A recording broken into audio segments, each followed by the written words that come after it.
Assalamualaikum warahmatullahi wabarakatuh. Hai, aku Naila. Selamat datang di ruang baca Naila. Oke teman-teman, ayo kita lanjut baca buku filosofi teras, filsafat Yunani Romawi kuno untuk mental tangguh masa kini. Ditulis oleh Hendry Manampiring, ilustrasi oleh Levina Lesmana. Ini merupakan buku mega bestseller di Indonesia ya teman-teman. Kita lanjut baca bab 3, hidup selaras dengan alam. Saat menulis buku ini, anak saya masih berusia 21 bulan.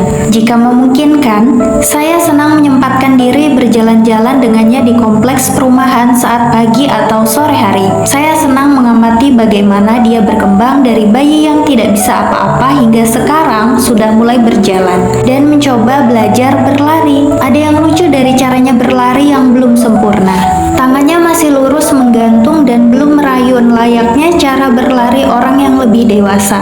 Dalam proses pertumbuhannya, kelak dia akan mengerti bagaimana cara berlari yang seharusnya. Sampai ia mengerti cara berlari yang seharusnya, ia selalu tampak kurang seimbang dan sepertinya bisa tersandung kapan saja. Satu prinsip utama stoicisme adalah bagaimana kita harus hidup selaras alam atau in accordance with nature. Jika kamu langsung mengantuk mendengar ini atau tiba-tiba teringat pernah buang sampah sembarangan, tunggu dulu. Hidup selaras alam dalam stoicisme tidak sesempit memelihara harmoni dengan lingkungan hidup, seperti tidak membuang sampah sembarangan, mencemari lingkungan, atau mencintai dan melindungi satwa langka, walaupun tentu hal-hal ini juga baik dilakukan. Di dalam stoicisme, alam atau nature dengan huruf pertama kapital di sini lebih besar dari lingkungan hidup serta mencakup keseluruhan alam semesta dan seluruh penghuninya.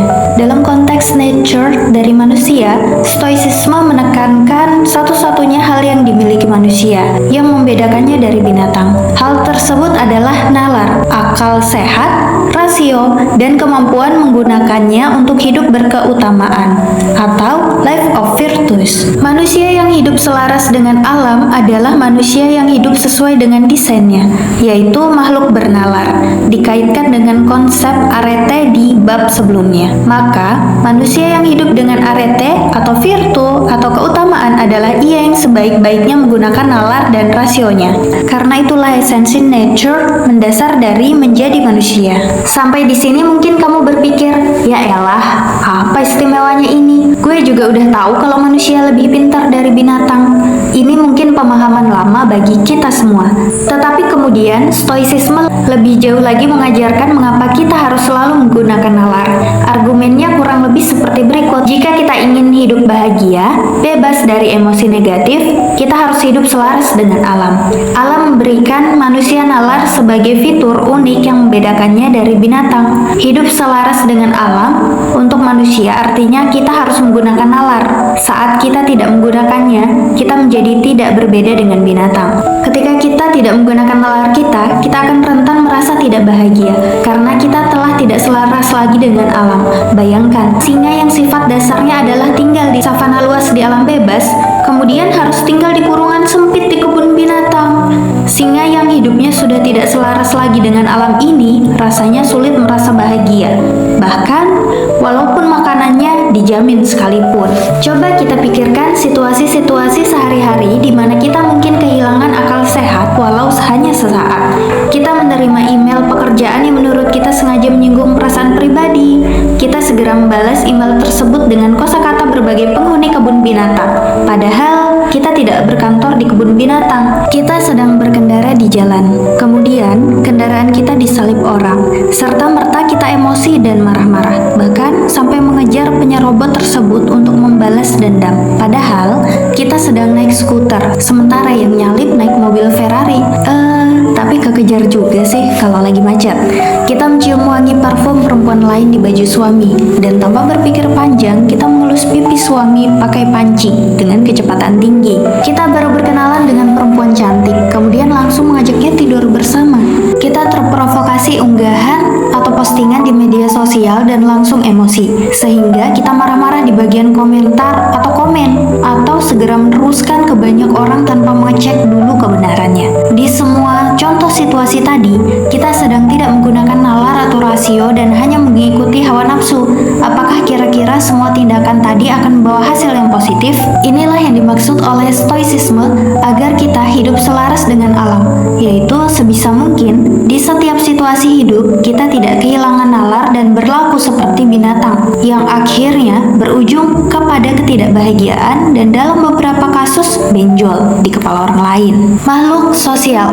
Selain memiliki nalar, stoicisme percaya bahwa nature manusia adalah makhluk sosial.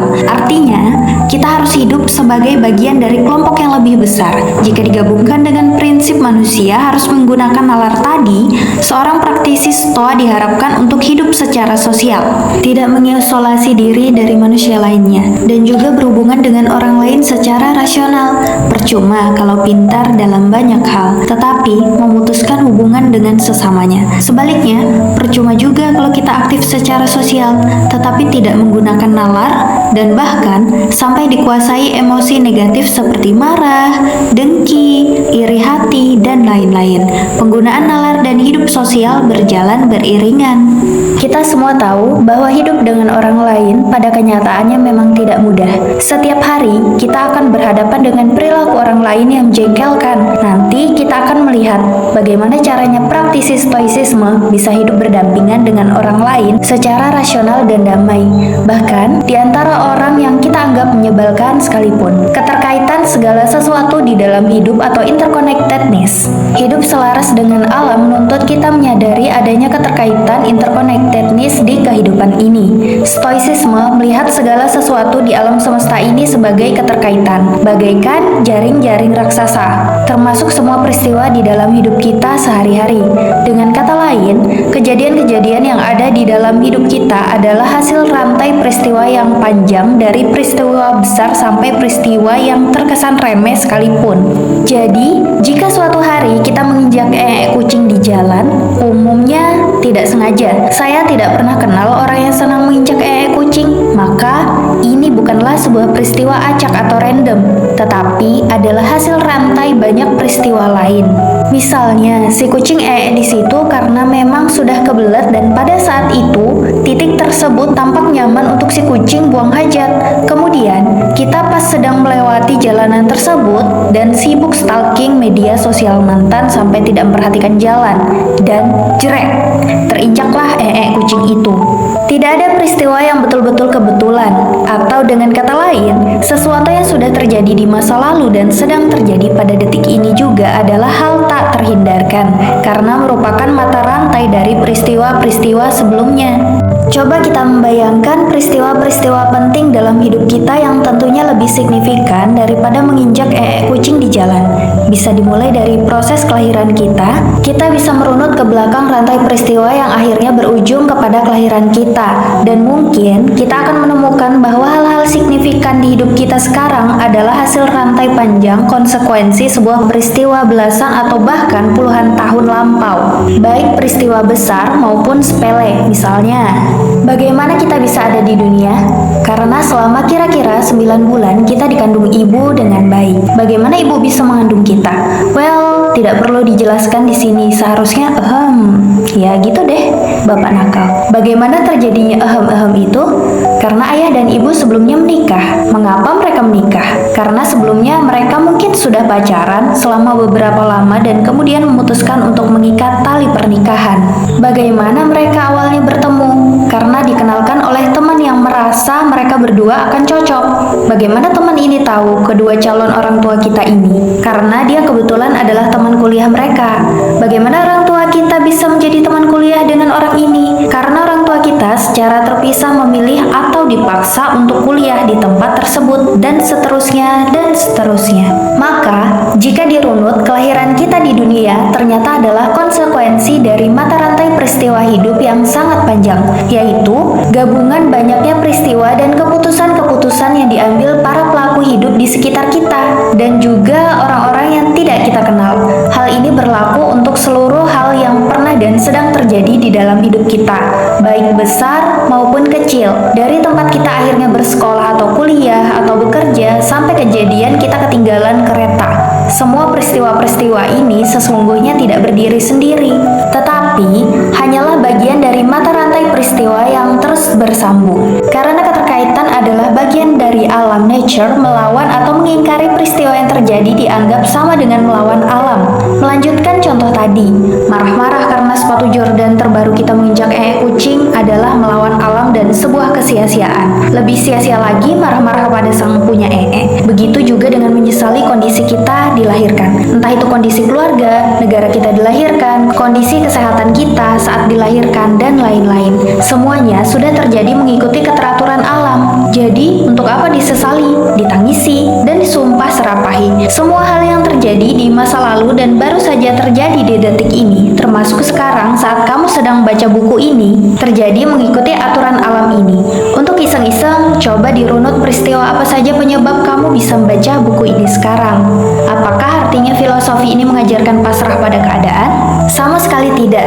Di bab berikut kita akan memahami mengapa penerimaan stoicisme akan peristiwa hidup sama sekali tidak sama dengan kepasrahan total. Intisari bab 3. Pertama, manusia harus hidup selaras dengan alam jika ingin hidup yang baik.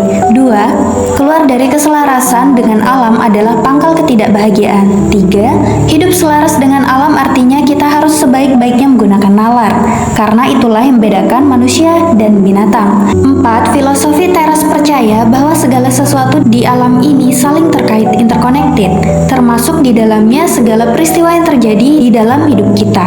Melawan atau mengingkari apa yang telah terjadi artinya keluar dari keselarasan dengan alam. Oke teman-teman, kita sudah selesai baca bab 3. Sampai jumpa lagi di bab 4 dengan judul Dikotomi Kendali. Bye-bye.